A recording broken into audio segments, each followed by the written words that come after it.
Hello everyone, good morning. কেমন আছো তোমরা? আশা করি ভালোই আছো। আমিও মোটামুটি ভালো আছি, তোমাদের সবার ভালোবাসা।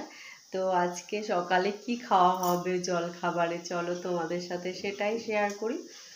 আর আজকে তো ঠান্ডা একদম ওয়েদার, কালকে বুঝতেই পারিনি যে আজকে এতটা ঠান্ডা পড়ে যাবে, মানে বৃষ্টি হবে।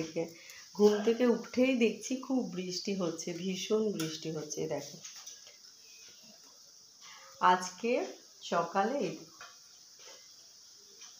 জল দেওয়া ভাতে না জল দিয়ে রেখেছি।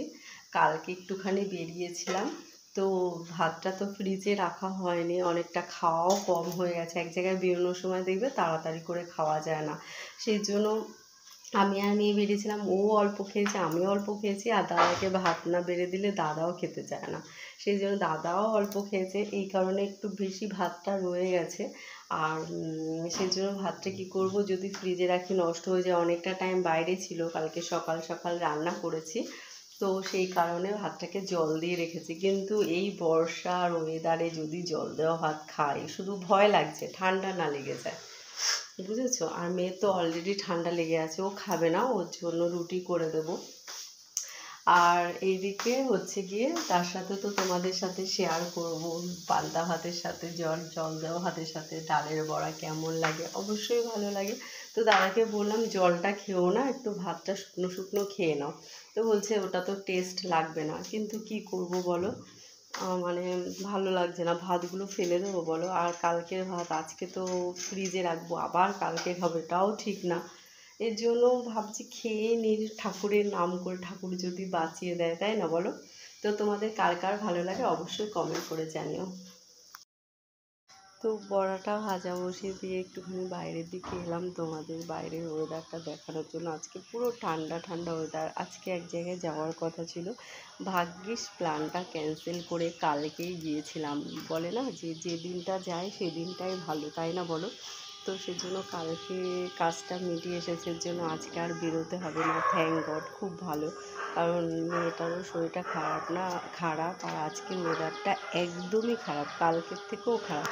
দেখো জামা কাপড়গুলো এখানে শোকাচ্ছে, ওই যে উপরটা আমাদের ছাউনি আছে বলে, এই যে উপরটা দেখো এই যে অনেকটা করে দেওয়া রয়েছে, যেহেতু উপরে ঝুল বারান্দা রয়েছে বলে বাঁচো আছে, এখানে জামা কাপড়গুলো মেলতে পারছি। তো চলো, এই যে আমার ফুল, সুন্দর রঙিন ফুল সব ঝরে ঝরে পড়ে যাচ্ছে। আর আমাদের এখানে না রথের মেলা হচ্ছে, কালকে থেকে তো রথ হয়েছে। তো রথের মেলা হয়েছে, কিন্তু কি করে যাব বলো তো বৃষ্টিতে রথের মেলাতে, সেটাই ভাবছি। তো তোমাদের কার কার বাড়ির ওখানে রথের মেলা হয় অবশ্যই কমেন্ট করে জানিও। আর রথের মেলাতে গেলে আমি ভিডিও করব, আর কালকে যেখানে গিয়েছিলাম সেটারও একটা ভিডিও করব। তো প্লিজ তোমরা আমার ভিডিও দেখো, লাইক কমেন্ট করো। আর আমাকে যারা এখনও সাবস্ক্রাইব করোনি, আমার চ্যানেলটাকে সাবস্ক্রাইব করে বেল আইকনটা অন করে আমার পাশে থেকো। আর অবশ্যই সুন্দর সুন্দর কমেন্ট করে জানিও আমার ভিডিও তোমাদের কেমন লাগে।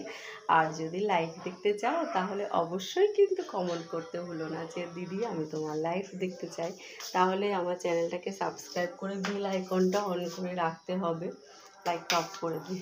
চলো ঘরের দিকে যাই, ওখানে ভাজা বসিয়েছি, দাদাও চলে আসবে, অফিস যাবে, বা একটু কাটাকুটি করার বাকি আছে, কিছু বাকি আছে। দেখো মানে জল দেওয়া ভাতটা খাবো, কালকে এক জায়গায় বেরিয়েছিলাম, তো সেই